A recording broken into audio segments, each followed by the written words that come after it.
AI generated content বা কোনো ফিল্মের অংশ নয়, এটা গতকালকে রাতের ইরানের চিত্র। ইসরায়েলি এয়ার স্ট্রাইকস ফার্স্ট টাইমের মতো এত বড় স্কেলে সিভিলিয়ান ইনফ্রাস্ট্রাকচার টার্গেট করেছে, যার বড় অয়েল স্টোরেজ ট্যাঙ্কসে বম ফেলেছে, যার ফলে এইসব সিন আমরা এখন দেখতে পাচ্ছি। এরপর যা হলো তা এর চেয়েও ভয়ানক। এইসব তেল একসাথে ব্লাস্ট হওয়ার পর আসমানে উড়ে যায়, সব কেমিক্যাল সব তেল একসাথে একটা ক্লাউডের লেয়ার তৈরি করে, এবং যার ফলে আজকে আমরা ইরানে ব্ল্যাক অ্যাসিড রেইন দেখতে পাই। ইরানের হেলথ অথরিটিস ঘোষণা দিয়েছে মানুষ যাতে তাদের ঘর থেকে বের না হয়, বের হলেও যাতে মাস্ক পরিধান করে, এবং যতক্ষণ ঘরে থাকছে ততক্ষণ যাতে গরম পানির ভাপটা নিতে পারে, যাতে তাদের বডি থেকে অয়েলটা বের হয়ে যায়। বৃষ্টি ডিরেক্ট স্কিনে পড়ার কারণে কেমিক্যাল বার্ন বা রেসপিরেটরি ড্যামেজও হতে পারে। আর যেখানে এই বৃষ্টি হয়েছে, অর্থাৎ তেহরান শহরে, সেখানের ইরানের জনসংখ্যা 1 কোটি মানুষ।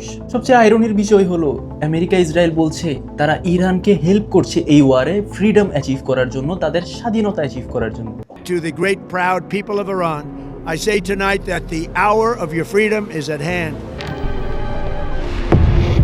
এটাই তাদের স্বাধীনতা। এই ওয়ার গত কয়েকদিন এত ভয়ানক পরিমাণে টার্ন নিয়েছে যে আমরা দেখতে পেয়েছি ইরানের ডিস্যালিনেশন প্ল্যান্টসেও কিন্তু বম ফেলা হয়েছে। যেখান থেকে মানুষ পরিষ্কার খাওয়ার পানি পায় সেখানেই বম ফেলানো হচ্ছে, তাহলে মানুষ খাবার পানি কোথা থেকে পাবে? আবার সেম জিনিসটা ইরানও করেছে। গালফ কান্ট্রিজগুলো অর্থাৎ মিডল ইস্টের কান্ট্রিজগুলোতে যখন ইরান অ্যাটাক করে, সেখানেও তারা তাদের ডিস্যালিনেশন প্ল্যান্টসগুলোতেই অ্যাটাক করেছে।